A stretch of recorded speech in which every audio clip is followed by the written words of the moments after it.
Kit ఓ మావయ్య నేను నీతో మాట్లాడను.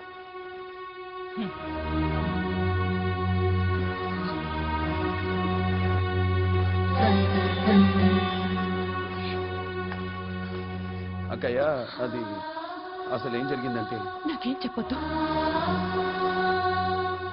బావా నీకు అక్కడ వాళ్ళందరూ సుఖంగా ఉంటే చాలు. అమ్మా వద్దు నాయనా వద్దు. నా కడుపు పండింది, నా కడుపు పండింది. ఒరే రంగా, మా జన్మలు తరింపజేయటానికి పుట్టావురా. నువ్వు చేసిన ఘనకార్యానికి మా గుండెలు ఉప్పొంగిపోతున్నాయి. ఏమండి, ఏమిటండి ఇది? ఈ అవమానాన్ని నేను ఎలా భరించగలను? ఊరుకో అమ్మా ఊరుకో. నీ తలరాతకు ఎవరు మాత్రం ఏం చేయగలరు? లక్ష్మి ఏడోకమ్మా. నువ్వెంత బాధపడ్డా ఆ బండరాయి కరగదు.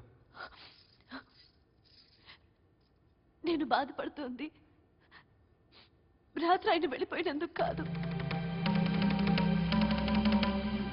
మీ అందరూ ఆయన్ని తలొక మాట అంటున్నందుకు.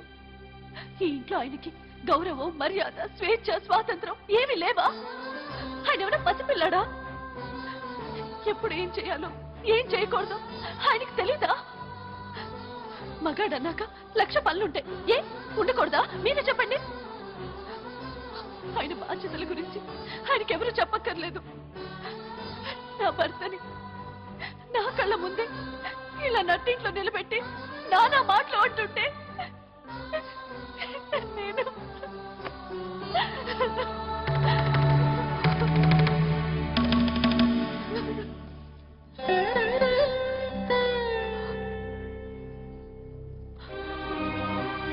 నిజమే, తప్పే. నాకు ఏమన్నానో తెలియడం లేదు. అప్పు చుద్ద అనండి. నిన్నటి బాకీ ఇవాళ తీరుస్తాను.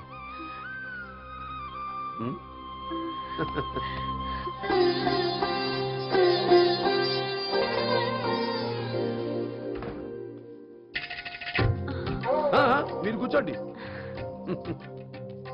నిన్న తప్పు చేశానుగా, దానికి తీయని శిక్ష. ఈ రోజు నువ్వు చేయాల్సినవన్నీ నేను చేస్తాను, నేను చేయాల్సినవన్నీ నువ్వు చేయాలి. ఇదిగో పాలు.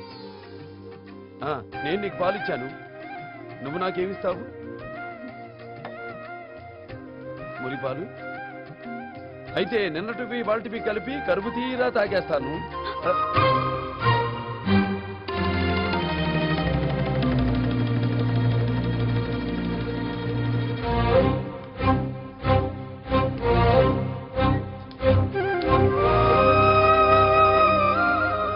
ఈ కృష్ణయ్య సాక్షిగా ప్రమాణం చేయండి. ఏమని? నన్ను తాకిన చేత్తో మరో ఆడదాన్ని తాకనని. ప్రమాణం చెయ్యకపోతే? నన్ను తాకద్దు. ఆంక్షలు పెట్టే వాళ్ళ మీద నాకు కాంక్షలు ఉండవు. నువ్వుగా అడిగే వరకు నేను నిన్ను తాకను.